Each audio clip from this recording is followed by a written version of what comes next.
put on mute. I always forget that. Can be put on mute by pressing the FN. Oh, sorry, I've got the FN. And then the F8. Yep. Put your tablet on mute. Then today's business members will have a briefing from the Chartered Institute of Environmental Health, and we will also consider a number of consultations and one statutory rule. No apologies so far, Sheila? No. Okay. Hopefully we'll have a few hands. Yeah. Yeah, okay. Pam may be a little bit late. Okay. Then chairperson's business members, a copy of the motion to extend the committee stage of the Road Traffic Amendment Bill to 27th of March 2015. It's at page 5. The business office has indicated that this will be brought to the Assembly for consideration on the 16th of June. Okay, members. And Chair, just to recap on the reason for that, the reason requested for that? Well, we just thought that may give us a bit more flexibility, Barry, because we may need to step aside, put this aside to look at another piece of legislation if we need a further bill to look at setting up the adjudication and appeal system. Right, okay. So the Minister said he may be seeking legal advice, and if we need to, then he will need to put forward that piece of legislation for us to look at. Okay, but I mean, if we can finish early, I mean, we don't have to stick with that deadline. Okay. Then, just to remind members too, the Minister is coming to brief the committee on the 19th of June. So if members have any items you may wish to put on the agenda, let the committee clerks know. Okay. So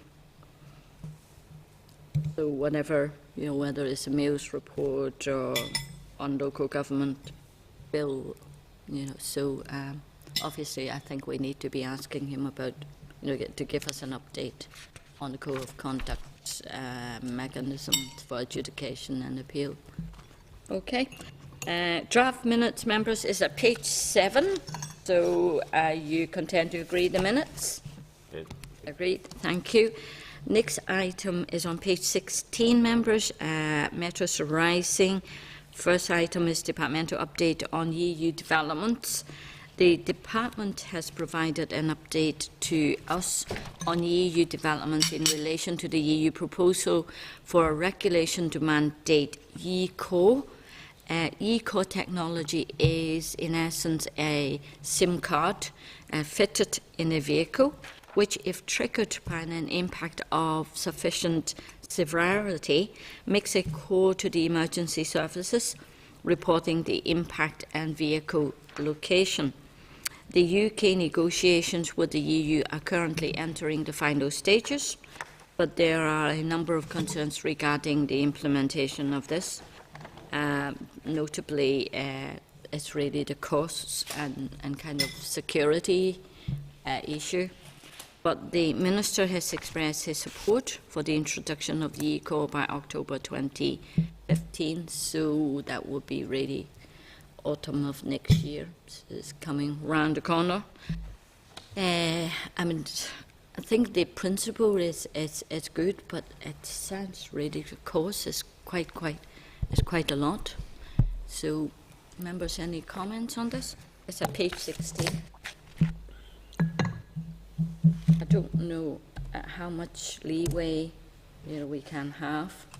I think it's a EU-wide really proposal. So, obviously, help with lives and road safety and all sorts. I mean, so, someone crashes, it'll be in the emergency services will be alerted immediately. They'll keep us informed. There's progress, so we'll do that. Yeah. Okay. Right. Next item then, at page 66. That is A correspondence from Mr. Cormac McAleer regarding the Daradian gold mine application. He has forwarded to us copies of responses from several departments in regard to the Daradian gold mine application. He also looks that he is looking forward to meeting with the committee on this issue. Members, are you content to note his letter, and we will write back to him to say that we really have not agreed to meet with him. Members, last time we talked about it and we said no. You know, it is an individual application issue. Yeah. Okay. Chair, is there any merit in the chair and vice chair meeting with him? Bear in mind, this is a very contentious gold mining situation. There aren't very many of them. You know, people might say this is an individual situation, but this is a big thing, you know, and without prejudice to my own views on the matter, you know, there are people for the gold mine, there are people against the gold mine, but is the Department of Environment handling all of this correctly? Is a big question, you know, even in general terms, because I personally would be reluctant to get too involved, you know. But there is apparently a situation at the minute where there is a minor amendment, and there might be general lessons to be learned from this. Apparently Dalradian have a minor amendment, but it's more than a minor amendment, you know, in their planning application for a gold mine, they failed to mention an explosive store, apparently early on in the process. So they're making a minor amendment now, they call it a minor amendment, to include an explosive store that wasn't approved under the planning application. So the description of explosive store as a minor amendment in a gold mining application in a rural area is something we might want to get to grips with. And the planning reference number is K2011 0072F, but apparently the company are putting in a minor amendment, which is more than a minor amendment. So even if we could ask the department for their advice on the categorisation of that as a minor amendment, would be a useful thing. Not just locally, but in general terms, I think it would serve us well. Yeah. 67. Okay, I got that. Let's see, that's at page 67, Sheila just reminded us. There's there's a letter there to, Peter Keenan and Cormac McAleer seem to be both pursuing the same thing, is that correct? Yeah. So is this it is relevant in that you may make repetition? I mean, in that community, I know people who are for the gold mine, I know people who are against the gold mine, I know people who want to monitor it properly, and I wouldn't want the committee or even myself to get too embroiled in it, but there's very, very legitimate questions being asked there that probably have a general resonance. I mean, if a gold mining application appears in County Antrim in the near future, we're going to be going through the same set of issues. Yeah. And somebody said there will be such an application in the future. That's a letter from the Minister to Mr. Keenan. And it says somewhere there, as landowners, this is a matter to be resolved between you and the developer. The Department of Justice, which is aware of your concerns, is responsible for advising applicants and directing them in relation to an application under the manufacture and storage of explosives regulation. So when any building is in place, the DOJ will be responsible for issuing a license under these regulations, providing the site also meets the requirements of the PSNI and the Health and Safety Executive. I wonder if that's within our remit, though, Barry.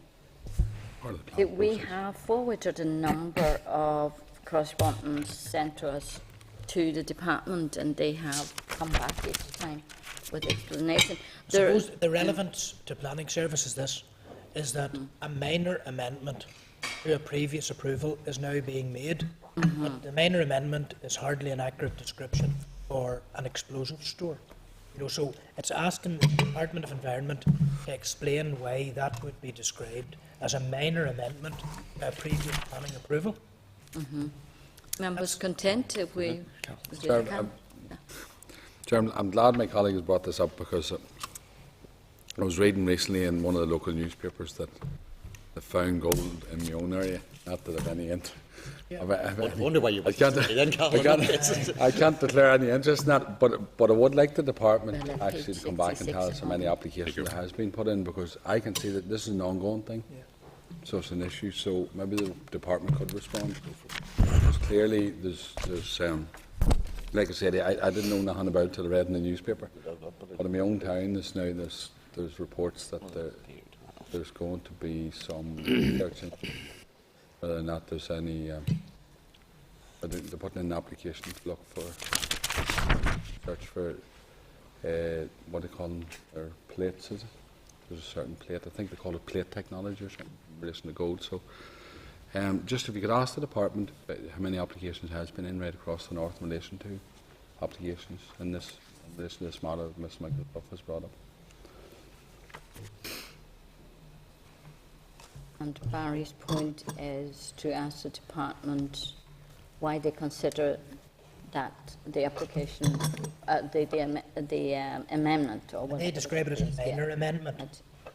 So the application for an explosive store apparently wasn't included in the original approval, No. but now it is being described as a minor amendment to a planning application approval. And can they explain that? Can they explain that, or what process needs to be undergone? You know, What process have they gone through Yeah. to approve it? and will go through to consider this. Okay. Okay. All right, and then and the next item is at page 84, members, and this departmental reply again regarding the Radian enforcement. This is in relation to enforcement conditions. The department has responded to the committee's request for further information in monitoring planning conditions with regard to the Derradian gold mine application. The department has advised that planning conditions are monitored by site inspections and the assessment of developer information. There is no formal community participation in the monitoring of planning conditions, but individuals may advise the department if they believe there has been a breach of the conditions. Barry, you asked that question. Are you satisfied with that? Yep, Okay. Okay. The next one is also in relation to Derradian, and that's at page 85. The department has replied. This is in relation actually to the query about a homestead being knocked down. The department has responded to this, to the allegation that the Keenan family was ordered to demolish the family homestead. The department confirms that a stop notice and an enforcement notice were served on the premises requiring the removal of unauthorised works, and has provided photographic evidence of the building both before and after structural alterations and additions. Members, you can see that at page 85, kind of before and after. This is not grand design now, the before and after, but I think it's quite clear before it was a bit of a ruin, and then without kind of authorization they put a roof and, make good the building. So I think it's quite justified that they're asked to stop work. I think they have a planning application in to develop it now. Okay. Okay. That's a good idea. Back to front. I know. It is back to front, yeah. The cart is certainly before the horse. This one. Regularise, I think the word regularise. Yes, yeah. Okay, members, I think we need to be fairly firm. We have been seeing a lot of now people writing in on individual cases, and I think maybe in future we just, whenever things like that come in, we just write to the correspondent to say that we can't look at individual cases. Would members be content with that? I just, Unless, Chair, forgive me, Barry, for interrupting, but unless they raise issues of policy. That's right. Or are in North Belfast. I haven't raised anything. Let me say in I'm general not terms, serving my Yeah. constituents. before long, we could be dealing with a proliferation of gold mining applications, and the whole Okay. theme of gold mining, this committee may wish to take a look at it, the general issues associated with how communities are consulted, planning aspects of this. So I just wonder, I don't think this is particularly individual. I think it's about to happen in Armagh, maybe about to happen in Antrim, it's happening in Tyrone. Is there any happening in there? Most famous sort of gold rush bit in California. I very much agree with Barry in terms of the issues we'd be looking There's into. gold in them there hills, Peter. Okay. Yeah, yeah. I'm a minor 49er. Well, the sample is 49 years in, yeah. Clementine though. Excavating for a Well, man. that's all done now. California is all gone. The gold rush finished. It could be gold rush in Northern Ireland now. You never know. Yes, yes, yeah. Okay. Right across the board. And I take your point, Barry. I take your point, and I think also I think Alban put Yes, forward Peter, down here. very good point as well. Unless it is in relation to policies, Yeah. but if it's individual cases, we could ask them to contact council. The local councils now that they. Councils are going to have, the power for planning, pass it over to them. and the individual MLAs, They individual asked for MLAs and I propose. councillors, to lobby for them. That's That what they do? wanted. No problem with it. Okay. Yep. Get your local councillor, Barry. I did. Let's go. He passed it to me. There's a gold stake bar in your country. Okay, members. Next item is departmental reply regarding Gaelectric project near Lan. That's another individual case as well. That's at page 89, members. This is a departmental reply regarding the proposed Gaelectric power station in Lan, which was originally referred to the committee by a member of the public. The department states that to date, no planning application for this project has been received, although one is expected later in 2014. Members, you contend to forward this reply to the original correspondent who raised the issue? Okay. Next item, members, is a tabled, you have tabled paper there. That's departmental update regarding taxi reform. This is a departmental update regarding taxi reform and the way forward on the relevant subordinate legislation. The Minister has been carefully considering a number of issues, the letter says, around taxi reforms, including points raised by us and by many other stakeholders. The Minister intends to make a statement to the Assembly on the matter, most likely before the summer recess. Okay, members, any comments? I really think we need to sort this out. I guess fair It's comment. I been think just the sitting Chair, there for so long. somebody said, oh, we've got, I suppose it's a little bit just beyond the holding reply in terms of what we've got, because it's more or less indicating he will make a statement, but doesn't put a great deal of flesh, I suppose. But Yeah. I suppose we'll have to wait and see what's. I don't see. Yeah. Okay. Members content? Yeah. To note that. Okay. Next item again. It's you have a tabled paper there too. It's departmental reply regarding HGV road user levy. Again, this one has been an ongoing issue for a while. The department has provided clarification on the current position of Northern Ireland and the enforcement of the HGV road user levy. In an AQW response, the Minister has stated that the levy has been applicable across the UK from the 1st of April this year. The Department for Transport's plans for enforcement of the levy have been based on the premise that the Department, through DVA, will enforce it in Northern Ireland by means of the use of fixed penalty notices and deposits. The Minister, however, has not yet agreed this position.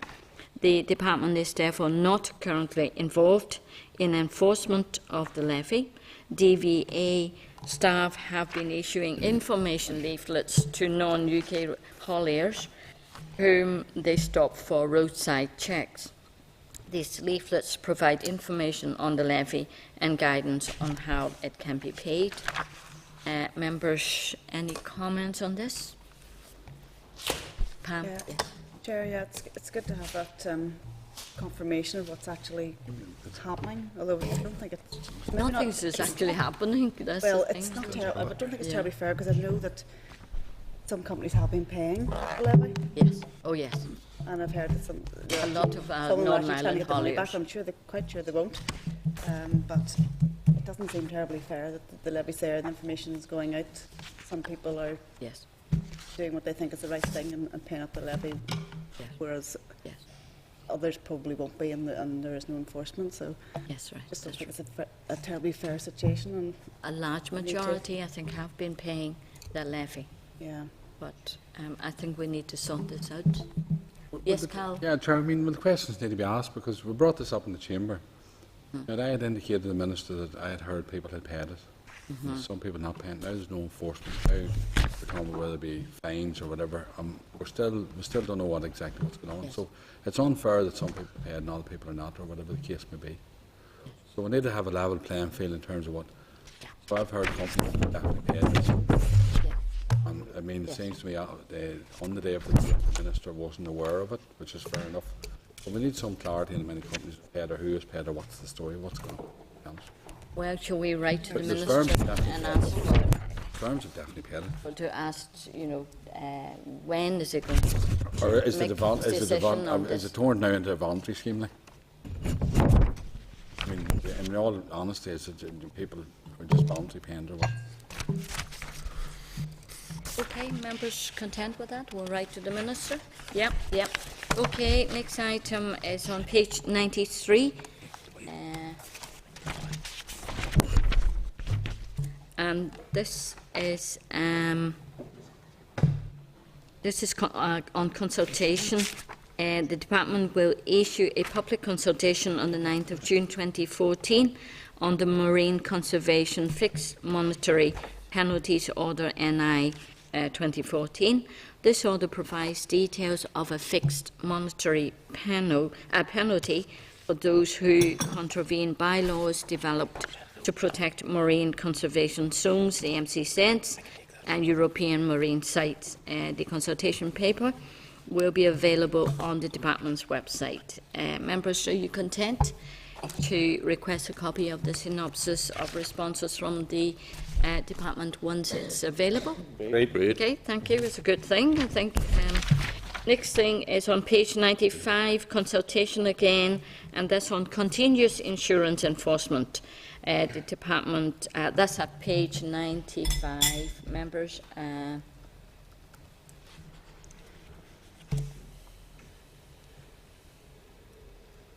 On page 95, yep. The order provides details of sorry, I'm back to this one. Enforcement. The aim of this is to detect directly from vehicle records vehicles which are apparently being used but are not, but are uninsured. Under the scheme, it is not necessary to detect an uninsured vehicle in use on the road before action can be taken. Every vehicle requiring to be insured must have current insurance at all times, unless the registered keeper has made a statutory off-road notification. So if this is not the case, it will result in the issue of a warning letter to the registered keeper, followed by a fixed penalty if action is not taken, and could ultimately result in the vehicle being seized and destroyed. So and the consultation also includes the removal of the insurance check when taxing a vehicle, and the need for motor insurance certificates to be returned to the insurer when a policy is cancelled. So it's ready to, through IT system and continuous record. That's actually makes it a lot easier to detect cars that have not been insured. Members content to request a copy of the synopsis? Great. Also, actually, just to mention, such a scheme has been in place in GB since 2011, so we are a bit behind, and will be implemented in Northern Ireland as a result of the integration of the DVLA and DVA vehicle licensing systems. Okay, so we'll request a copy of the synopsis of responses, and it is available. Okay, members. Next item is another consultation, and that's at page 99.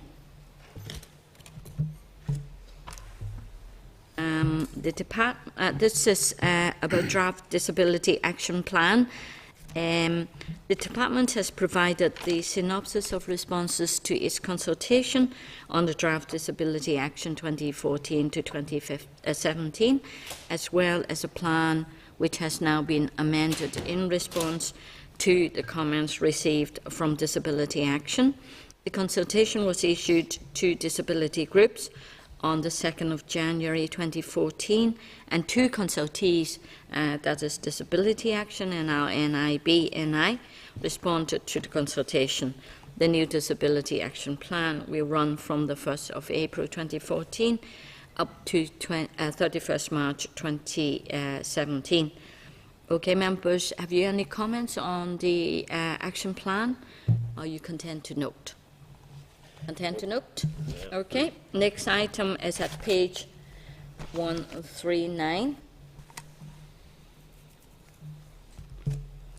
And that's consultation on noise policy statement, synopsis of responses. The department recently consulted on a proposal to introduce an overarching noise policy statement for Northern Ireland, which clarifies the current position on noise and ensure that noise issues are appropriately considered at the right time during the development of policy and in decision making. The consultation commenced on the 4th of November 2013 and closed on the 14th of February 2014, and 32 responses were received. Okay, actually a number of these submissions were related to wind turbine noise, but they were not deemed relevant by the department to a high-level policy, so they have not been regarded as relevant in this consultation of noise. It's kind of very general about general noise level. It would, I think, impact on, for example, the airport, but certainly airplane noise, I think, but not certainly not wind turbine noise. Okay, members, are you content for the department to proceed with finalising the noise policy statement? I think we had briefings from the department on this issue as well. So. Okay, next item is on page 183, members. This is an SR. The sulphur content of liquid fuels. These amending regulations were made to implement European directives which limit the sulphur content of certain liquid fuels in order to preserve, protect and improve the quality of the environment and to contribute towards protecting human health by rectifying environmental damage at source. The committee considered the SL1 at our meeting on the 6th of May 2014, where members were content for the department to proceed with making the RU. The RU is subject to a negative resolution and will come into operation on the 18th of June. Can I put the following question to members, please? The Committee for the Environment has considered SR 2014/147, the sulphur content of liquid fuels amendment regulations NI 2014, and subject to the examiner's report, has no objection to the RU. Are members agreed? Agreed. Okay. Next item is on correspondence, members, at page 193. Page 193 there, members, you have a cover note on all the different correspondence there. And if I would just draw your attention to page 195, and that's correspondence from Belfast Public Hire taxi drivers, providing a summary of taxi and private hire services. Members, are you content to forward this to the department for comment? Very, very long bit of summary. Okay, members? Yeah. Okay, the next item is at page 205. That's a news release from the Community Transport Association about road safety grants. So, members, the closing date for applications from community and voluntary groups for funding for road safety projects is on the 20th of June 2014, just in case you know of voluntary or groups in your area that you may want to alert them for this grant. Okay, members. Next item is on page 208. This is an email from an individual, David Hawthorne, requesting to brief the committee in relation to fracking. I read the correspondence. I just wonder, members, would you agree if we have the Secretariat to maybe just ring or contact the person and find out more about who this person, Dr. Mike Hill, I think Mr. Hawthorne is recommending the committee to meet Dr. Mike Hill. He's saying that he has a lot of expertise. So if we just maybe find out more about what expertise and what he wants to take to talk to us about, and does he know the role of the DU of DOE, and that our role is really only on planning, rather than maybe that if issues of economy and whatever would be with DETI. Yes, Tom. Chair, well, we may appreciate obviously the sentiments behind it. It's a huge issue, this, and if you start taking representation from one individual, we will be bombarded. Yeah. Because I know I am, even an MLA, I am bombarded with requests on an ongoing basis to meet with individuals and groups about fracking. And unless we put some sort of structure into it, now I'm not opposed to hearing from them, I have to tell you, but there needs to be a structure around it all. I think so. And I would prefer at this stage to say, look, that we will maybe take a view on how we will progress with it, because obviously, it's a major issue for DETI, this. It's not only environment, it is DETI, and I just think we should maybe at some stage sit down in a planning meeting, some sort of planning meeting, when we're discussing other issues, and see if we want to put this as part of a wider agenda issue, the same as we have done with within wind energy. Yeah, I think so. I think maybe too early to start taking evidence as well. If we are going to take evidence, it will be maybe in the future when we are hearing about planning applications. And I think that we would, as Tom said, structure a number of people to come to give us a balanced view. Maybe we have a number of people. Kyle, next. Thanks, Chair. No, I would agree with Tom, but Chair, I would like an opportunity for these people to come forward, because it is a major issue. But we need to look into whether or not there be an umbrella group of people. There's 3 or 4, and I would like to hear obviously both sides, but certainly in this case, if there's 3 or 4 people, because there seems to be right few people out there who has expertise on it. If there was an umbrella group that represented most views in relation to that, to bring it forward, certainly I would agree that way. Yeah, absolutely. I think so. Peter?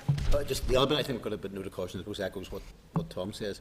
Even in terms of the letter, it talks about the issues of operator licences. Now, we shouldn't lose sight of the fact, actually, that in terms of that decision, I know that I think there's been a reasonable amount of discussion within the DETI committee. It is essentially, on that basis, a DETI issue. It is. If at a later stage we get to the point where there is a real possibility of things happening and there are planning applications potentially then coming in, then it becomes a DOE issue. Yeah. But, I would be cautious of us treading on the toes of another committee as well, in terms of the fact that essentially from an operator, and we've seen, I'm sure we've all got our hundreds of emails in relation to the subject, some of whom might even be able to locate Northern Ireland on a map in that regard. But you know, it is essentially, it's an operator licence bit at this stage on it, which is a deady issue. It and, is. and I wouldn't get too. I mean, Yes. there'll be plenty of stuff as we can see, even in terms of some of the stuff that's been raised today that we will be chock-a-block with. I think, to be honest, we're a little bit wary at this stage. Certainly, have taken on stuff which is really should be the remit of another committee. Yeah, yeah, yeah. So members, we write back to Mr Hawthorne then on this issue and say we bear in mind Dr Hill's expertise, and maybe in future we could call upon him. Fiona, I do think, in fairness, at some stage we should put it on the agenda for the longer-term planning aspects of this committee, and you know, how we're going to maybe take it forward. Whether that needs to be separate from the DETI committee or not, I don't know, or maybe you can do something jointly. But I think it needs to be something around what we're doing with the wind turbine issues as well. Yeah, yeah. I think we need to be clear, you know, of our own role as well. Yeah. I mean, our role is only in relation to planning applications, and it is really looking at environmental impact assessments and all that. So, okay, members, we'll write back then to Mr Hawthorne. So, members, are you content then to note items, all the other items, from pages 209 to 258? We are quite a popular committee, aren't we? And lots of correspondence coming in. They're all very welcome, I have to say. So, the next item, members, is at page 260. And that is our inquiry in wind energy. So we're getting a briefing from the Chartered Institute of Environmental Health, a copy of their original submission from the Chartered Institute of Environmental Health is at page 262. Members, there is also a tabled paper. Is that right? There's also Yes, a I table have it. paper from the Institute. Is that from the Institute? Yes, Okay. It's in your tabled pack. Okay. Oh, that's that's on the background of the people who have very kindly come to give us their opinion. So if I can welcome Gary McFarlane. Gary is the director, aren't you, Gary? That's right, Yeah. Madam But Chairman. I know Gary in a different guise. Gary is the also. You are very much involved with Ramblers. So yeah. Gary Rambling McFarlane. today. Sorry, what's that? Right, guys. Gary, and then Paul. I'm sorry, I haven't got that page there. Paul McCulloch is. Sorry, Paul is a group principal environmental health officer, and then we have is that Chris? It is, yes. Chris Jordan. Chris is the principal environmental health officer, environmental protection. With Northern Group Systems Environmental Health. You're all very welcome this morning. Certainly we have been very interested in this issue. As you know, we are carrying out an inquiry, and we have received about 97 submissions, and certainly people have been very, very enthusiastic in responding to our inquiry. And noise is and health impact very often, or have been very often, mentioned in the submissions. So we're delighted you're here, and certainly I have read through your submission again. But if maybe you can give us a bit of a briefing for 5-10 minutes, and then take questions from members afterwards. Thank you. Thank you, Chairman, and thank you for the opportunity to come and talk to you today. I'm not going to say anything about the Chartered Institute other than to just reiterate the point that, as you know, we are here today ostensibly as an independent professional body, and my two colleagues either side of me, Dr Chris Jordan and Paul McCulloch, as you've outlined, are working within the Environmental Health Service, but they're here, and I invited them here ostensibly in their professional capacity. Sorry, just before I said that, This is being recorded by Hansard. Yes. So, Beyond- okay, speak beyond. clearly and, Okay. and nice and loud, please. Okay. Yeah. Both Paul and Chris are, although they may not care to admit it, I know they are widely regarded, certainly regionally here in Northern Ireland and indeed nationally, as experts in this area. And as they will no doubt outline, there's reasons for that. I want just to share with the committee a couple of documents which are really diagrams, which I think will help in terms of the discussion this morning. Essentially, the next point I want to make is to make it clear that professionally, and certainly the view of the Chartered Institute, is that we support renewable energy. Indeed, our view would be that it's really the only logical and long-term sustainable way forward for these islands. So I want to make that point in the context of anything we may say around some of the current issues with regards to wind energy in particular, and in particular onshore wind. But if I can really just simply create the context and then pass it over to Paul and Chris to deal with the two substantive issues. We believe that really underpinning the issue at the minute is really a lack of confidence within the community around the actual process for the approval of onshore wind and the siting of onshore wind within Northern Ireland. And really there are two substantive issues that we'd like to discuss with you this morning under that banner. First of all, the ITSU guidance, which Chris will deal with more specifically, we believe is somewhat obsolete and out of date, and really needs to be reviewed on a UK-wide basis. Now, for clarity, the government agency responsible for, or government department responsible for this is DEC, the Department of Energy and Climate Change.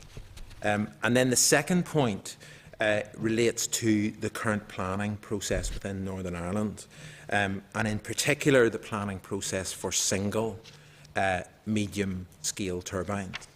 And we believe that also needs review. So what I'm going to do is I'm going to invite Chris really to address that first point and then take questions on that, and then pass on to Paul to address the second point with regards to planning, and then obviously any other questions or issues that the committee would like to ask us about. So, Chris. Good morning, everyone. Planning Policy 18, like its equivalents in the other UK jurisdictions, recommends that wind farm developments are assessed against a particular standard, and it's called the Assessment and Rating of Noise from Wind Farms, and is often referred to as ETSU R97, ETSU-R-97. So this standard is used to assess both single wind turbines and wind farms. So the noise impact that comes from a single wind turbine in close proximity to a residential dwelling can be the same from a noise level perspective as the noise coming from a wind farm on top of a hill, maybe slightly further away. So to give a very brief overview of what ETSU states, noise from wind farms should not exceed 5 decibels above the prevailing background noise level at any residential dwelling. However, in very quiet rural locations, ETSU R97 recognises that achieving 5 decibels over the background would prevent achievement of renewable energy targets, and hence provides a more permissive fixed limit, which isn't set relative to the background noise level. Uniquely, ETSU R97 also allows more noise at night than during the day. ETSU R97 was drafted back in 1996 when wind turbines were in the order of a 40-metre hub height and typically half a megawatt in power. The wind farm turbines currently coming through the planning process are typically in the order of 80 metres hub height and 3 megawatts in power individually. Given these increases in turbine heights and power outputs, and the consequential changes in the character of the noise from these larger wind turbines, the protection to amenity originally assumed by HCR 97 may no longer be valid. HCR 97 in itself recommends that it should have been reviewed within 2 years of publication. However, some 18 years since its original publication, HCR 97 has yet to be reviewed. Whilst recent guidance has been produced by the Institute of Acoustics in the form of the Good Practice Guide, which has assisted greatly in improving the quality and robustness of the submitted noise impact assessments, the terms of reference provided to the Institute of Acoustics specifically excluded that group from reviewing the noise limits as set within HCR 97. As a consequence of the UK Department of Energy and Climate Change repeatedly refusing to review HCR 97, residents have lost confidence in the assessment of wind farm noise. The Environmental Health Service in Northern Ireland consider that a robust and transparent review of HCR 97 is long overdue and should be prioritised with other United Kingdom administrations. It is hoped that such a review would regain residents' confidence in the protection afforded to their amenity by planning policy and noise standards covering wind energy developments. Thank you. Thank you. Chair and members of the committee, would you prefer Paul to make some comments around the planning issues and then take questions just in general, rather than take, because they are actually intertwined? Okay. Okay. Thank you. Chair, members, thank you for the opportunity to speak. Yeah, I want to follow on from Chris's points in terms of the noise limits. The planning process itself relies upon the Environmental Health Service based in local government to assess the noise impacts on their behalf from these applications. Again, by way of context, the charts that you've been handed round, there's one of them entitled Planning Applications for Single Wind Turbines, and that's up until the end of April 2014. And you can see from that that we are talking about a large number of applications throughout the area. The second chart that we have provided for you is an extract from the UK Renewable Energy Association's website. And really what we wanted to illustrate there is that we do have a disproportionately high number of turbine applications in this area. So it is an acute problem for the Environmental Health Service in terms of dealing with those applications and assessing the noise impact associated with them. Very much our role is to be independent between the developer and the local residents and to assess those impacts against the prevailing guidance. And as Chris has alluded to you, it is our belief that that guidance certainly needs to be refreshed given the time periods that have passed. Also, in relation to our interaction with our colleagues in planning, it is true that this area does have a dispersed population with a large number of houses in rural areas. And it tends to be that it's those rural upland areas that are most suitable for wind energy developments in terms of the attempt to capture the most amount of energy from the wind. So certainly whenever we're dealing with those predictions of noise impact, it's important to point out that obviously at a planning application stage they are very much that, predictions. And we have questions about that methodology of how those predictions are being done and the limits that are applied. Really the point I want to get towards is the conditions that are attached to planning permissions to allow the adequate control of the noise from those developments in future. There are a set of standard conditions that have been produced by the Institute of Acoustics, and they have been endorsed fully for use in England, Scotland and Wales. However, in Northern Ireland we have not fully endorsed those conditions, and this creates a problem for us. The specific issue is in relation to a condition which asks the developer to demonstrate that they are in compliance with the noise limits in the event that a complaint from a member of the community arises. It's an important condition because it gives that level of confidence, as well as achieving the noise limits, that there are other means of providing confidence to the community and members and residents in the vicinity that these developments can go ahead without causing undue problems. In the absence of a complaint requiring the developer to undertake that investigation and to demonstrate that compliance, it falls to local government to do that and the planning authorities.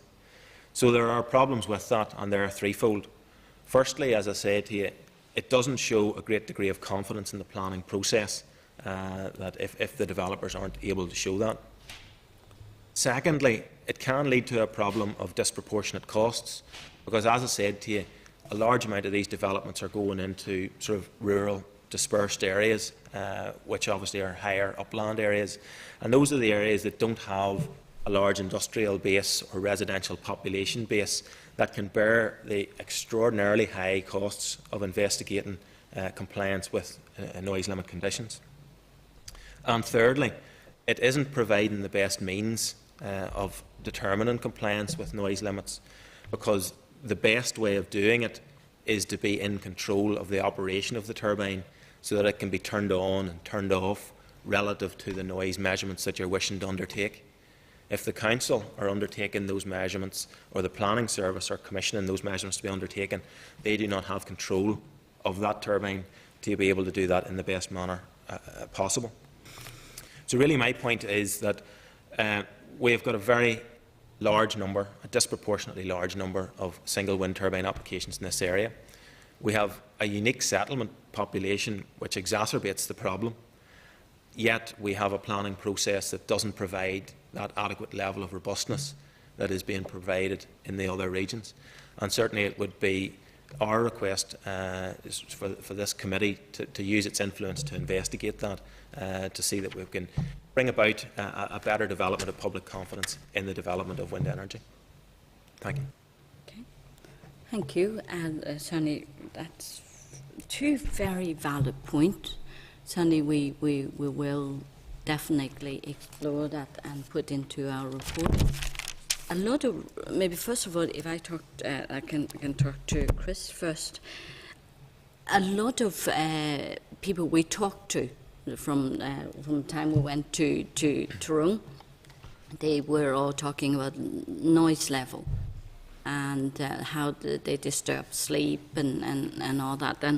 And lots of people were saying, yes, that R97 is out of date. So, I mean, why has it taken so long? Why is there such a resistance to review that? 18 years. That's an excellent question, and unfortunately I don't know the answer, because publicly we have been calling for it to be reviewed as well over a number of years. And why the Department of Energy and Climate Change have resisted in doing so, I suppose it's for them to answer. I suspect it is a fear that it may have an impact on the ability of wind energy to be developed. In effect, if the noise limits go down, it's harder to achieve, and as a consequence, you will have less wind energy. Okay, okay. So it's really a bias in favour, yes, of the renewable energy. Then, can I ask a question, and then I'll open to other members to come in. Paul, again, this is an anomaly here in a way with our planning service, without that, what do you call it, complaint investigation condition. We believe, Chair, yes, that it sits as an anomaly, and as I say, what compounds it is the fact that we appear to have a unique development situation as well. So certainly we think it is something that is definitely... And that's essentially PPS 18, isn't it, that we need to be looking at? Yes. Okay, okay. Prevailing guidance. I mean, when you look at the diagrams, it is really very indicative about the difference between us and the rest of the UK. Now, I have to be fair. I think the black and white diagram does not show the actually existing turbines there. You have some, the ones refused and the application withdrawn and decision pending, but still, that is quite a large number of dots there. But if it's a colour diagram, we can see Yeah, maybe if you can you send us the Yes, colour one? we will send you the colour Yes. one. I can, I mean, I'll pass this round. Actually, this is a colour version. You know, just without getting into a detailed analysis, there's a lot less red dots than there is any other colour. Seems to be a lot more dots around West Tyrone. I'm not sure it's related to anything to Barry. West Tyrone has the measles there. That's where the wind is, where the mountains and the winds are. I think it's also worth highlighting that the diagram of Northern Ireland only shows the single wind turbines. It does not include the wind farm applications, Yes. which are separate again. Okay, right. And also, really, how much cognizance do our planners take in with complaints from objections from neighbours? How much, would that be seen as a material consideration if they say, I'm seeing a wind turbine from my back window now? Madam Chair, it's probably best for the planners to answer that, but certainly it is a material consideration and it is taken into regard. But obviously our planning colleagues operate within the policy context that they're given. And as I say, the point that Chris and I and Gary have been making is that policy context really needs to be looked at to see whether it's fit for purpose for the future. Okay. Colin? Thanks, Chair. Thanks very much for your presentation. These diagrams show make fairly interesting reading, although I'm not quite sure of the scale because there seems to be a couple over my house, but I know that there isn't. One thing, a fair bit of Scotland isn't in this map, and some parts of Scotland do seem fairly dense in terms of the number of wind farms.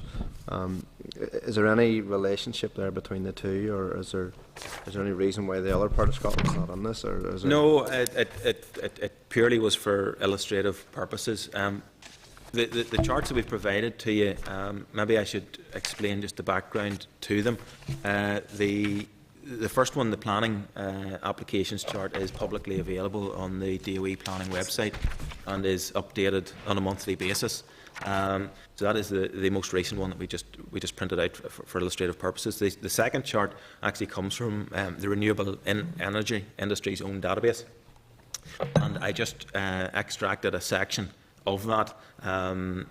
But you can log on and it will show the entire area, and you can see that really what we're trying to demonstrate in that the concentration in this particular local area, it is illustrative of that. We're not hiding a particular large amount of them that are in about the Highlands. It's not actually the case. Those areas are reasonably well protected by planning over there. And I think it does paint a bit of a picture, and I think it's probably why we see so many people and so many complaints and so many constituents coming to us around this, and it's obviously a very significant. It has a significant impact in one way or another for people across the north. The difficulty, of course, is the balancing act between meeting the targets that we all know that we need to meet, or most of us know that we need to meet, and actually ensuring that residents and locals aren't adversely impacted.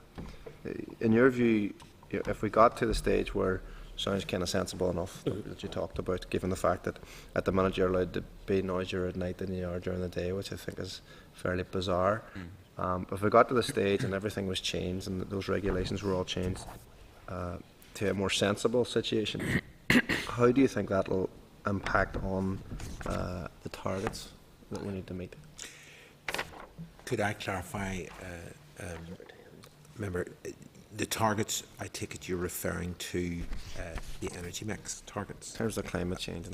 Yeah. Well, maybe I'll come in on that particular point. Yes, it is all about balance. You're 100% correct, and indeed that's what we attempt to do. As Gary rightly pointed out, wind energy, we recognise it as a very important part of the energy mix. And really, it's the line that we take is that it's to be supported, but they have to be in the right locations. And it's that policy context that needs to be developed and refreshed to make sure that we are placing them in the right locations. I'm sure we are in a location that is exposed to large amount of wind energy coming from the Atlantic weather systems. So we're in an ideal position for capturing wind energy. It's just about refining those locations to such an extent that residents are adequately protected. So then, is the logical extension of that then there would be less of a spread, but more of a concentration in particular areas? So the people that we probably have to speak to most, and would speak to most around these, in terms of this bit of work that we're doing now, they'll still be subjected to wind farms and maybe more. I suppose to clarify, the noise limits as currently set are cumulative noise limits. Right. In effect, no, each wind farm doesn't get 40 decibels each. All of them combined have to achieve, as an example, 40 decibels. So once a particular area becomes saturated by the fact that there's so many applications or so many built turbines in a particular location, then you will hit the buffer of the noise limit. Consequently, if that noise limit was to be amended and reduced, then effectively you'll hit that quicker. Okay. I think if I could just add to that, Mr. Eastwood, in terms of the point you were making about the wider achievement of targets, primarily, I presume you're talking about greenhouse gas reduction targets. Wind energy is only one form of renewable energy, and it seems to me, at least, that we're thus far failing to harness other technologies and other means of renewable energy here in the north, which includes obviously tidal, offshore, hydro, and solar. There seems to be almost an inordinate focus on wind energy. Because it's cheap, I suppose, Gary. It's just cheap and easy to do. I think you're absolutely right. There has been, basically, people have obviously seen it as an easier option to go with the thing, and maybe the logical outworking of what you're saying, if we do look at more maybe sensible regulations, maybe we end up with people focusing on some of those other potentials in terms of all the other opportunities around renewable energy. That might be something that would be a good thing. Anyway, thanks very much. And Cal? Thanks, Chair, and thank you very much for your presentation. I think ETSU R97 resonates with all of us after the many presentations that we've had. And I mean, clearly them guidelines were set, them regulations were set a long time ago. And technology and all has moved on and will compensate in some ways for it, but not in all. And I do have some sympathy for environmental health and council, because they're betwixt and between, because they're under pressure from councillors, especially in single wind turbines. But a couple of points, and I want to certainly bring up obviously the planning issue, because I mean, one issue is, and it's been a bugbear of mine, is the issue of renewable energy targets. They're saying 40% by 2020 and all of that. But it seems to me the bigger percentage obviously has been recently, the last number of years has been wind. All right, you can say it's cheaper, maybe we haven't invested enough or looked at other technology out there. But would you not agree that the problem we've got now is we are betwixt and between, because the reality is that, come to nearly a point where they're not given permission, or there's that much dispute over permission, that whilst, some wind farms out there are starting to make their targets, but they need to increase that to progress, in terms of an economic viability, and that's not happening, and that's where we're stuck. And would you also agree that we certainly do need, one, in relation to the ETSU R97 needs to be looked at, there's no doubt about it, but in terms of the PPS 18 policy itself, because we've asked through committee here to review, especially the wind energy side of it, because all the other elements to the PPS 18 renewables, because we haven't established that much in relation to other technologies or the other forms of renewable energy targets. I think there's a way to go in relation to that, but just in relation to them, a couple of points on, please. Well, I'll come back PPS 18. on the planning Yeah. context side of it. Yeah, well, that very much resonates in terms of our own experience acting, for the planners in terms of providing expert opinion in terms of noise and the evidence that has been provided by the developer. But yet dealing with the questions raised by the members of the public and those concerned about such development. So that is true, and it certainly has had an impact over this past 5 years, a dramatic impact in local government.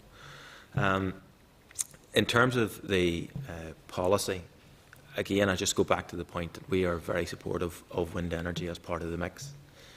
How the economics of that works out, well, that is something for another body. But certainly the planning policy and its outworkings in terms of noise and ETSU R97, we're very firmly of the belief that needs to be looked at again. And again, to bring the public along, councils are receiving vast numbers of correspondence in relation to concerns. You only have to look at the planning database yourself to see, dozens and on certain occasions hundreds of objections for single wind turbine applications. The community don't want them in the areas, and that is not a good way to go forward with renewable energy development. We need to bring the communities along with us, and that's why we're of the belief that this really does need looked at again. I think just to add to what Paul said, as I said in my opening remarks, these two issues are underpinned by what we believe is a fundamental lack of confidence in the community in the controls and the checks and balances that are currently in the system, and notwithstanding I think the points we were discussing just a moment or so ago with regards to the mix and the broader picture in relation to renewable energy in its totality. It seems to me that what's happening at the moment is almost a little bit like, if I may say so, what happened with regards to residential development in Northern Ireland in the sort of 1970s and 80s, where almost, a house appeared everywhere you turned. And I think, the reason why Paul has brought along these diagrams is really just for that illustrative point. And I think,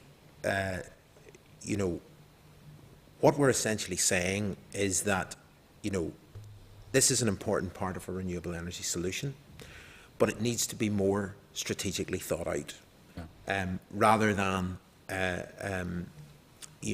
just individual applications. I mean, if I could share with you just a personal anecdotal example, I live in a rural location and there's 4 farmers around me, each putting up a single turbine in disparate locations, rather than a coordinated approach to putting them somewhere more appropriately sited together. Why is that happening? It's because of the process that's around this at the moment.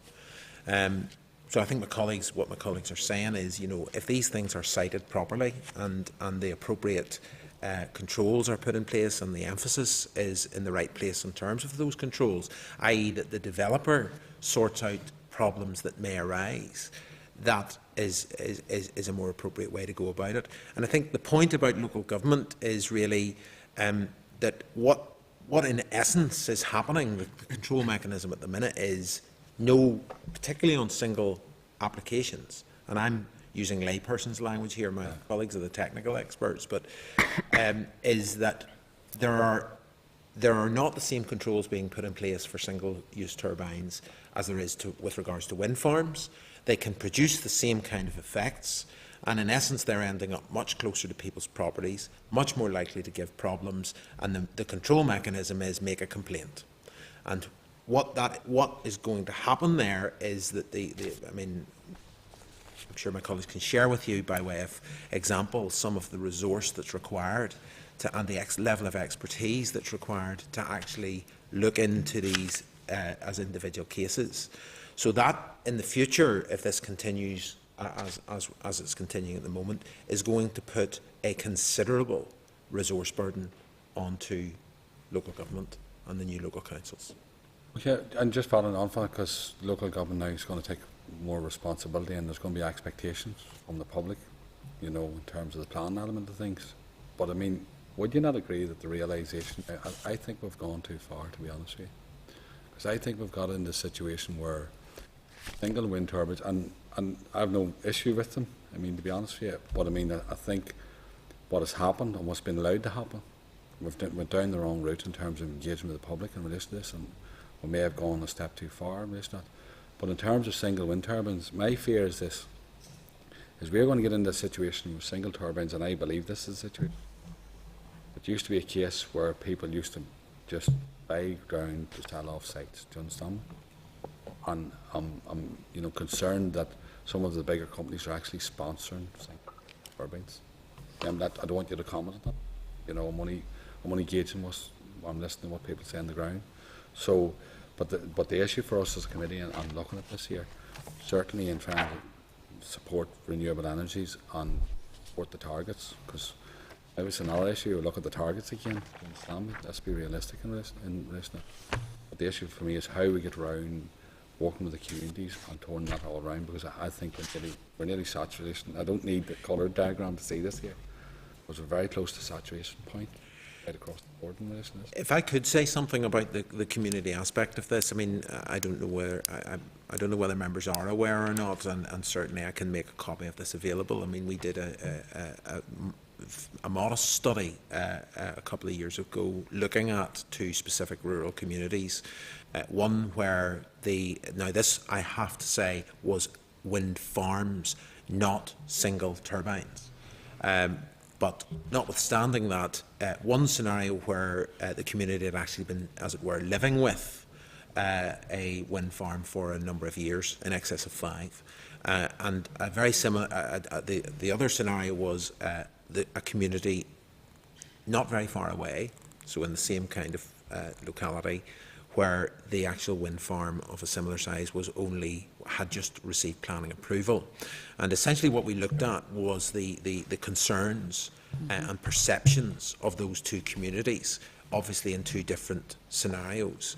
And I am slightly paraphrasing here, but it does, I think, reinforce what my colleagues have said, and one of the underpinning points we're making here, that if these are properly planned and set out, and you know, there's relatively little issue.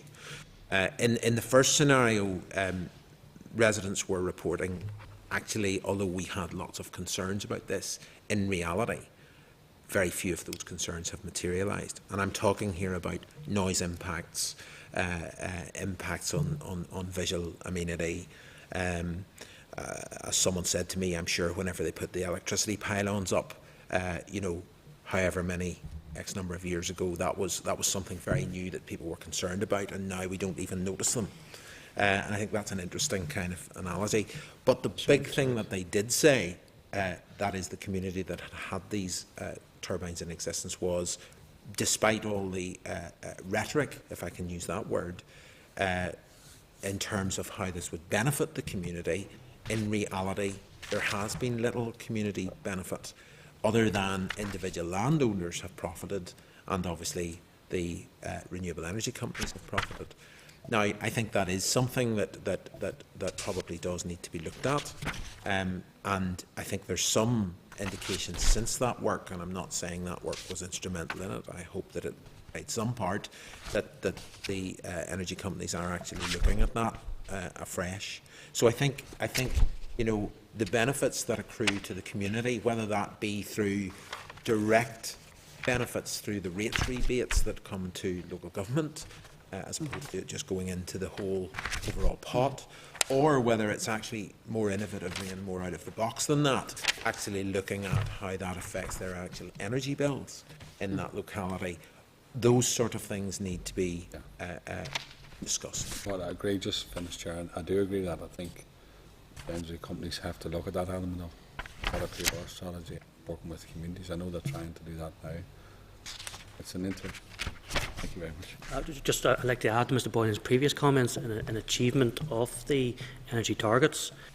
As highlighted before, the noise limits are cumulative noise limits.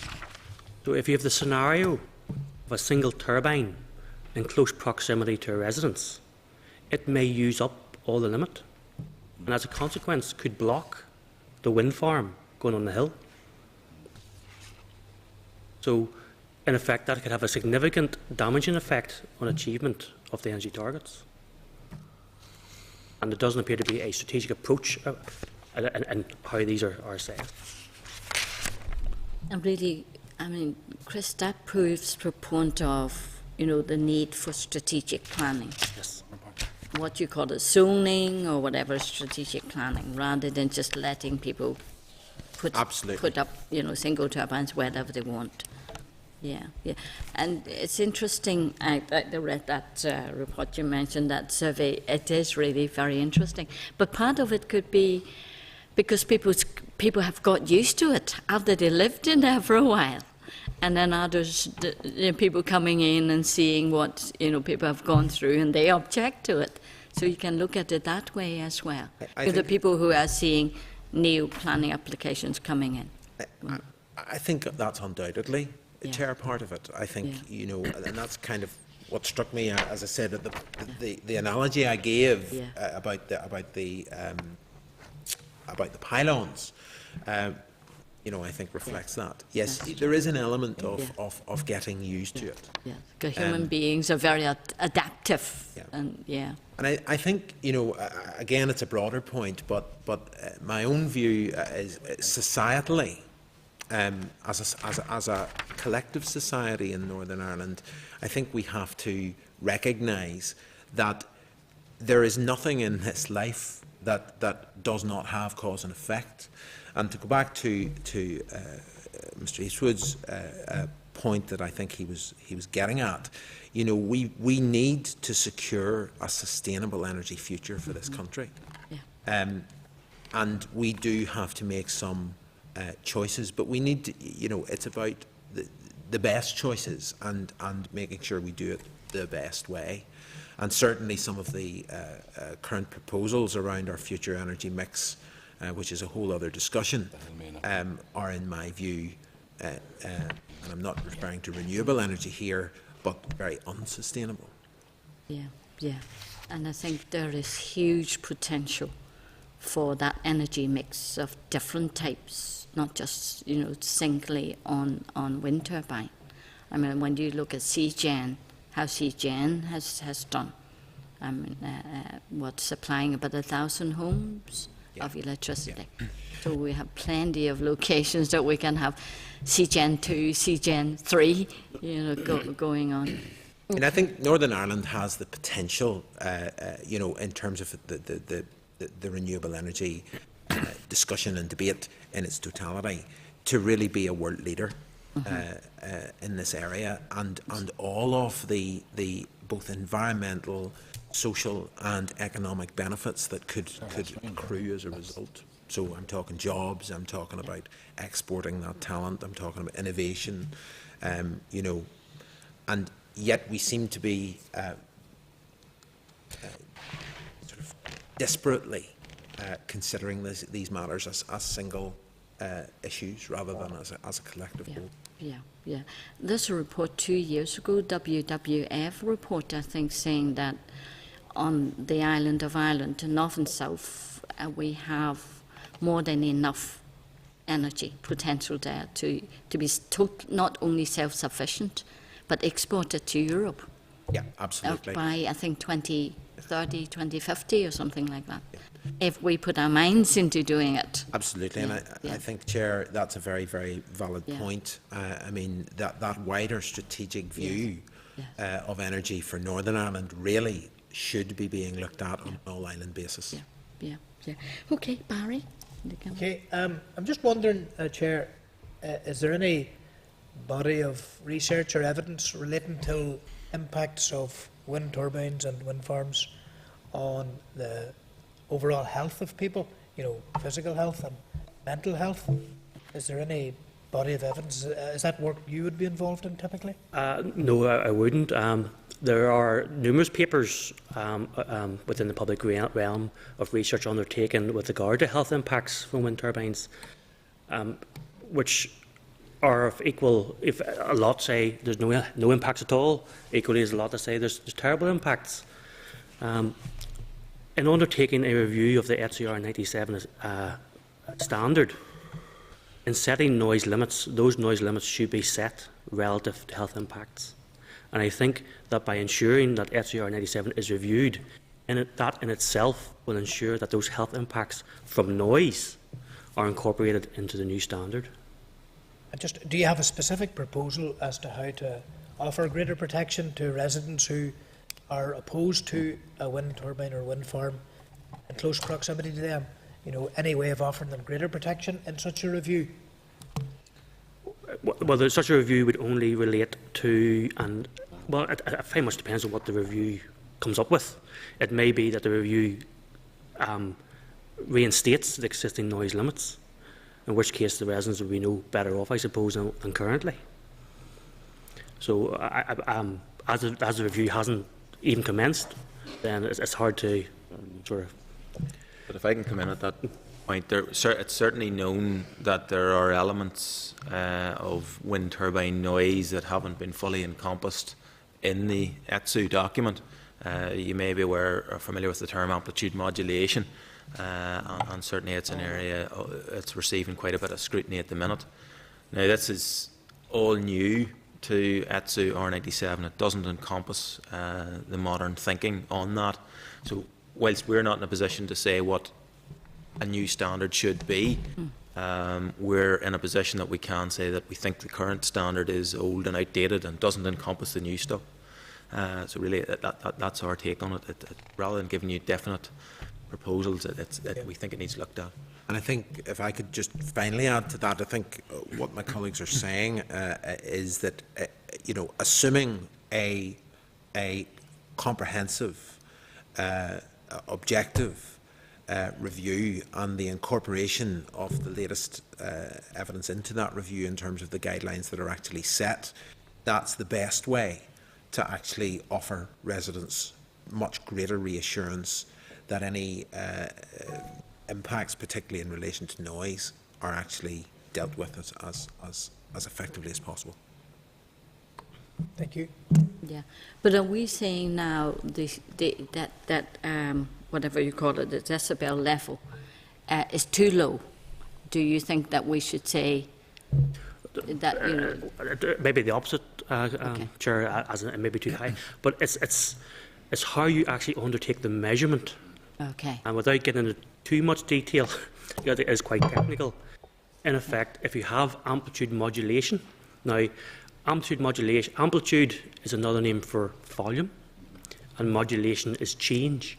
So it's in effect the volume of the wind farm going up and down very quickly. Okay. And that is typically heard as a thumping noise back at the local residents, and the thumping noise can be particularly disturbing, especially in the middle of the night. ETSU R97, if you were to take a measurement of that using the measurement parameters as stated within the guidelines, would not recognise that thumping noise at all. So if you have a wind farm that doesn't thump and a wind farm that does, the levels will be the same. It doesn't recognise that thumping noise. So it needs a total review of the assessment procedure, not just the limit. Okay. And also, I think with new types of wind turbines, obviously you have new problems coming on board as well. Yeah. When ETSU R97 was drafted, the terms amplitude modulation didn't exist. Right. It's only as the technology improved and grown in a scale, did this particular phenomenon of amplitude modulation become apparent. Yeah, because they're taller, they're bigger, yes, and more powerful now. Yeah. Okay. Oh, I have more coming in. I'm sorry, I thought earlier there were no other. Tom? Thank you, Chair. Thanks very much for your presentation, very interesting. And so the research documents, actually, in the report, I noticed that the largest proportion of people living close to the two sites are satisfied and seem reasonably content. I know it's a point was raised earlier, but it's quite interesting that compared to what we hear generally. The one question is around environmental benefits of wind farms or wind turbines against the negative environmental aspects, because this is always the argument. There are two environmental aspects to wind farms and wind turbines. You have the positive environmental aspect of greener energy, and you have the negative environmental aspects, particularly around the landscape and what it does for the habitats. So in your opinion, which outweighs which? Well, it may sound rather trite, but if I can answer that first, and then I'll allow my colleagues. As they say in popular speak, I think that's really a no-brainer. Sorry, when- what was it? There was- I'm Sorry, can you talk up a bit? digressing I think there, if you're asking me what, which I think is a very clear question, and as I said, there is no option here that does not have some pros and some cons. There are positive and negative aspects to any form of energy. Which holds the greater weight? I think if I understand the question correctly, what you're asking me is wind energy a better or worse alternative to our conventional energy mix? I don't think there's any contest, and I say that because the benefits in terms of the reduction not only of the reliance on a fossil fueled energy mix, but on the actual environmental impacts of that fossil fuel mix, there is no comparison. Just to be clear and clarification, are you saying, Gary, that the environmental benefits outweigh the environmental negatives of wind farms and single wind turbines? In my view, yes, they do. But I am not saying, neither am I saying that there are not some of the potential negative impacts, both environmentally and socially, of wind energy that do not need to be looked at. And I think we've covered that. You know, really, as I've tried to paraphrase, the issue, it seems to me, for Northern Ireland is that there's not a strategic approach to how we best site and position and harness the wind energy that's onshore in this jurisdiction. Okay, thank you. I can maybe come in on that point as well. Really what we're saying is do capture those environmental benefits. But what we're saying is there is a better method of reducing the adverse effects. Yeah. So we're not saying don't put these up. What we're saying is look at the guidelines and look at the planning controls to make sure that they go up in the right locations so that you can still capture all of those benefits, but you can reduce, by having a better way of working, you can reduce the adverse impacts. So the balance remains. In fact, it's better. Yeah, but I appreciate that, but you're trying to get out of it a wee bit, Paul, by saying where you locate them. And, you know, if you look at that map of Northern Ireland, you know, and see the huge amount of dots around it, are you saying still that the benefits outweigh the negatives, but that to have a map with so many on it isn't appropriate? No, far from it. Again, going back to my earlier point, we are in an ideal situation here in the northwest corner of Europe, exposed to those Atlantic systems, and it's well, as Gary says, you know, we can be a world leader in this. Put into the most simple terms, and again, hypothetically, and using hypothetical figures with you, what we're suggesting is instead of putting it 300 metres away from somebody's house, put it 500 metres away. It requires a little bit more investment, a little bit more cabling required, X, Y and Z. Yeah, but still Gary, put the turbine up. If it can stop you there, in fairness, to get all of those wind turbines 500 metres away from individual houses in Northern Ireland is impossible. That's the reality of it. To get that level, Chair, of wind turbines, and I'm not arguing for or against this, I'm interested to hear your opinion because it's a huge issue. I take each wind turbine and wind farm on an individual basis, whether I support it or not, given the context around it. But I think some of those issues you cannot implement, they're impractical. Because, you know, I know there's 3 wind farms in the vicinity of my home, and I don't know whether any of them's 500 metres. They're certainly not 500 metres away from every house. I can guarantee you that. In fact, they're probably not 100 metres away from any dwelling at all. So in that context, I wouldn't have any around me at all, because it's just impossible. Well, again, if I can respond, what we're advocating is a strategic approach. We're saying, and to use the point that Chris illustrated earlier on, well, perhaps if the noise budget is going to be used up, better use it up by a wind farm capturing a lot of energy than a single wind turbine capturing a very small amount. All we're advocating is a strategic approach to this. You say it's difficult to find that land. It may well be, but at least let's have that strategic approach to at least explore those issues and see where can they go for the best use of energy with the least environmental impact. And Tom, just if I could add, because I think perhaps I misunderstood your question. If you were asking me, did I think that actually this proposal represented on this map for this number of turbines positioned where they are, that the benefits outweigh that's not what I was meaning. What I was meaning was in a hypothetical sense. But I didn't take it as such either. Okay. But I think you do make a valid point in the sense that, I mean, it is a small place. We have what we have in terms of our residential development, and I alluded to, perhaps feelings in that in the past, but we can't change that now. We have what we have.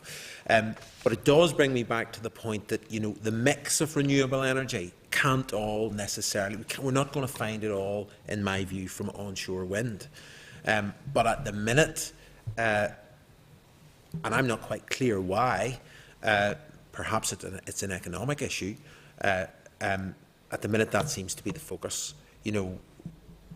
Tidal, offshore, solar, and anaerobic digestion, for example. Yeah. That seems to be relatively well. Settle yourself. I mean, it's exactly from what you're saying and looking at this map and, following up what Tom said. Should we calling for a stop for further development of wind turbines in Northern Ireland? No. Is that what you're saying? Should we be bold and say, put a moratorium on it? On that point, no, certainly we're not saying that a moratorium is needed here and now. Okay. But we are recognising the fact that we are in a situation where we have a disproportionate number of these turbines, a unique settlement population, and we, in our profession, are seeing noise impacts and concerns about noise that aren't being reflected in the current policy and guidance. And we're really imploring upon you that this needs to be looked at again, with some degree of urgency. Okay. I've got Alban. And then Pam. Thank you very much, Chair. How many single turbines are there in use currently in Northern Ireland? Chris, have any stats? I think it's around 200. 200. But with over 1,000 permitted. Yes, but in use, operational. Operational. So 200, and that's over a period of maybe past 5 years, more. Yes. Yeah, and arising out of that, is there any evidence to suggest that, that they have had an adverse impact on either the environment or on individuals' health? We have received a number of noise complaints across the province. Yes, but I'm looking at a sort of cumulative effect on people in Northern Ireland. Is there any evidence to suggest that we've got it so wrong that people are suffering here? I think at the minute we actually, from a cumulative basis, the turbines that are constructed are usually fairly far away from each other currently. Yes. The other permitted turbines have yet been built in between. Yes. And therefore, from a cumulative impact point of view, we're not there yet, but yes. It may be coming. So it's really a health warning you're giving. Although you see, if you don't mind me jumping in, we have a number of research papers from a researcher showing, there is no evidence from those research findings, no evidence of health really detriment in terms of sound and near us and to it. So it's just very difficult to really pin it down. Well, I go back to my, I suppose, my original point. To try and re-engage those communities and to bring them along, we need to review the guidelines in a robust and transparent fashion. But could I just stop you there? Is there any evidence to suggest that the situation has got so bad that that has to be done, that there's some major problem out there? Because I don't sense it, but you may have evidence to the contrary. I just before colleagues make any further comments, I mean, it seems to me from the discussions I've had with them, and obviously they are, as it were, at the sharp end of this. Yes. That some of these cases often require extensive investigation. Indeed, some of them aren't even concluded yet, which is part of the point I was making about what we could be potentially, as it were, storing up for the future here in terms of the burden on local authorities. But I mean, I don't know how much. I mean, it's something we could. I mean, I think perhaps colleagues could give you some anecdotal examples of that illustrate that, and I know Paul can mention one case we've spoken about. It is a question. It's a very good question, and it's something I suspect that we could probably come back to you with more robust information on through liaising with colleagues in the two other, as it were, sub-regional areas that are not here today. Yes. And that's not dodging the question. It's trying to actually answer the question more accurately. We're all grappling with this new situation, relatively new, so we have to learn from one another. The situation in Scotland, Scotland's producing a lot of alternative energy and really is a leader in relation to it. Is the emphasis in Scotland on wind farms or single turbines? Wind farms. Wind farms. But Scotland do not have this. Can I ask you, just you can expand on your answer. Can I ask you, do they zone Scotland in relation to wind farms or need single turbines? With regards to wind farms, I think their guidance is a 2-kilometre separation distance from towns and villages. Right. With regards to separation distances to individual dwellings, I don't believe there is any separation distance set within their guidance. And they use the same noise limits? They do, yes. It's our. But I suppose the differences between ourselves and Scotland is our dispersed rural population, which we have in Northern Ireland, which isn't evident within Scotland. So therefore they have a larger land bank to allow them to place their wind farms further away from residents, which we don't have that luxury. Because the redcoats cleared the house. Luxury is a new word for it there, but we don't have that luxury. It's a new word for us. No, what you're saying is very interesting. I do take your point about being more strategic. I do take the point about greater emphasis on wind farms as opposed to single turbines. But I'm just wondering, given the fact that you've 200 turbines at the moment, doesn't strike me as a huge amount operationally across Northern Ireland. Well, we're not anti-single turbines. I think maybe to give that point. You want them developed on a more selective basis, and that it shouldn't really just be a sort of laissez-faire approach. But that applies to both wind farms and singles. Effectively, we don't believe that there is a current strategic approach to the wind energy mix.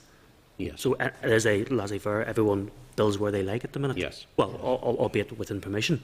Yes. And consequently, there has been those where I raised earlier where single turbines have potentially blocked a larger wind farm on the hill behind. And that obviously is very unhelpful. Yes. Yeah. Thank you very much. It's just a waste of resources, really. But you're saying it's 200 in operation at the moment, but there are 1,000 of them on the pipeline being approved. Planner's glance. Yeah. Yeah, well, we could get the exact figures from planning. Okay. Would you like us to give you those exact figures? Yes, I think that would be very useful. Pam? Thank you, Chair, and thank you very much. Very interesting presentation. We can't help but feel that we're left with many more questions and on the subject. It is very concerning that the guidance that's been used is really so old, 18 years. Definitely raises. I mean, I don't mind the wind turbines so much as, you know, I wouldn't want to be, you know, living beside one, and I can't get my head around the idea that there are no health implications. You know, if there's a noise that can be heard that disturbs sleep, in my simple mind, that means health implications for maybe certain types of people or children or whatever with Not simple medical mind. conditions. No, you don't have a simple mind, you. Thank I you, want Chair. to challenge you on that. I'm just wondering too, you know, the rate that we're going at, you know, 200 operational, but there's 1,000 in the pipeline. You know, by the time, you know, new guidance is available, I mean, I assume that it's not being reviewed. There's no plan to Nope. review it. If there was a review, a decision to review tomorrow, how long would a review take? I suspect there will be a significant amount of objection over the, well, not over the review, but over the content, an agreement on the content. So even if it was to start, well, a good example would be the Good Practice Guide by the Institute of Acoustics. It took 2 years to develop, and it's a far simpler topic than looking at the noise limits. So Although the department's reviewing different PPS all the time. Yes. So, I mean, it is not difficult for them to start the process. Yeah. Yeah, I just worry that, you know, by the time we're not even reviewing or talking about reviewing, and even if we did, how long would that take, and how many more single turbines would we have? Well, maybe on that point, you know, it very much relates to the desire and how important we see this industry as being. You know, yes, these things are always complicated and there are many opinions on them, but, you know, good comprehensive review can take place if the appropriate resources are put to it to make it happen. I appreciate your point, you know, what has gone before, but we are where we are. And really, our point is that to bring sort of communities along, that we do need to provide that sort of robustness of a comprehensive review to the guidelines that they're operating under. And whose overall responsibility is it to review the Yeah. guide? Department of Energy and Climate Change. Okay, thank you. Yes, and I'm conscious of the time. No, Just no, one Chair, quick I- question. I know, Chair, but it's been one of our better presentations and has offered more questions than answers. And I mean, I just want to take a quick opportunity to go over some of the points that made, because here's the story. One, anything we do shouldn't be to the detriment of the communities. And unfortunately, we've seen that in some of the... I'm surprised there's only 200, but we'll get the figures in relation to that, because I know in my own area I've been lobbied very, very strongly in this matter. But I want to go back to the point, and I do agree with you, because we talked and we identified 132 landscape areas or something. There's definitions how the North broke up, right? And we talked a number of years ago about a strategic approach for wind turbines. That has not happened. Okay. But I want to put this question to you, and members' consideration, because whilst we've set a 40% target by 2020, and whether it be a European target, whatever the case may be, I don't think we realise, in terms of renewable targets now, I don't think we realise that we've done enough in-depth investigation in how we'd achieve that, to be honest with you. But we are where we are, all right? But I want to ask this question. We keep talking about the Atlantic coast. Is it not a case now that I'm using Europe here, Interreg 4A, is it? There's an opportunity for member states to work together, right, to bring a programme forward. Now, is there not a good opportunity at this point in time to look at offshore? I think there's an opportunity, because Scotland's doing something at the minute. Is there an opportunity to try and devolve some of that and work to meeting the targets? Because I think, and it's only in mind of what you said about strategic approach in there. And the other point, Gary, I just detect, I can't help but get to the sin about, I take it when you talk about development, that you're saying, reading between the lines, there's been maybe too much single house development in the countryside, is that? Yeah, that is what I was getting at historically, but we can't do anything about that. We're trying to look at the policy, PPS 21, because I think there's issues for communities as is, but I just wanted to, I take it that's the point you're saying. Yeah, it was. Yeah, okay, no problem. And we need to sort out the interconnector as well. Yeah, it's not coming down our way, Chair. Yeah. me again. But I think, that's a sentence. Okay, it's not coming our way. I think we all have to Offshore's bear gas. in mind what you also said in your submission, which is fossil fuel production of energy causes health problems or environmental negative impact as well on the emissions and all that, which is bad for all our health as well. I think we need to be clear about that. Okay, well, thank you very much. As you could see, members really found your session very, very interesting. Thank you very much for the submission and coming over to give us your time. And thank you. Thank you for the opportunity. We will come back to you on some of those questions that you've raised and some of that information. And as I said, I mean, whilst there are bigger issues, just again to reiterate, I mean, from our point of view, where we believe the committee could really add to this is to try and at least ensure that we get the ETSU guidance underway in terms of review, and that we look at the planning framework as it exists. Okay, thank you. Okay, members, now we are going to move on to closed session to talk about a number of items relating to our inquiry into wind turbine. So, members, if you go to page 298.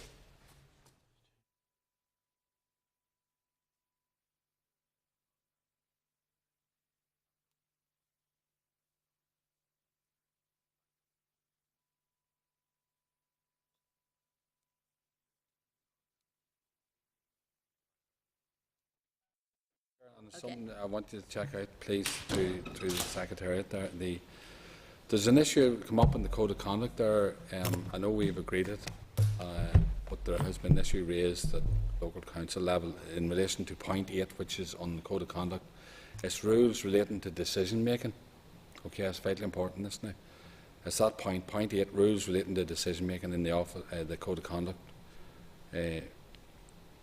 Or the document that we got last week, or a couple of weeks ago, and it's 8.1 I, J, K, and L. And I'll try and explain the point that's been raised to us. I was of the opinion that the rules relating to decision making is about planning, but councillors are now asking, or somebody has raised the issue, what happens in relation to, I'll give you an example here. Point 81J says, not lobbying other councillors on the matter being considered. Now that's grand if we're talking about planning matters in relation to decision making and planning, but does that refer to all the other committees that they're on? Do you mean if it's a finance group or anything? Because it clearly doesn't state that, and I know the Minister's aware of it, but we need clarification in terms of Regulation 8 relating to decision making. Is it only planning, or is it right across all the committees? Because it's very important, because that means if they're being lobbied on any issue like wind farms or fracking or anything else, they wouldn't be able to make or have an opinion on it. So just clarify that point. Is them matters only relating to planning? Is that okay? Okay, fair enough. Yeah. Thank you very much. Yeah. Okay, so just next week, to remind members, we are going to be in the Lawn Gallery, 10 o'clock. And that's our stakeholder event on wind turbine inquiry. Okay, members, thanks very much indeed. Thank you.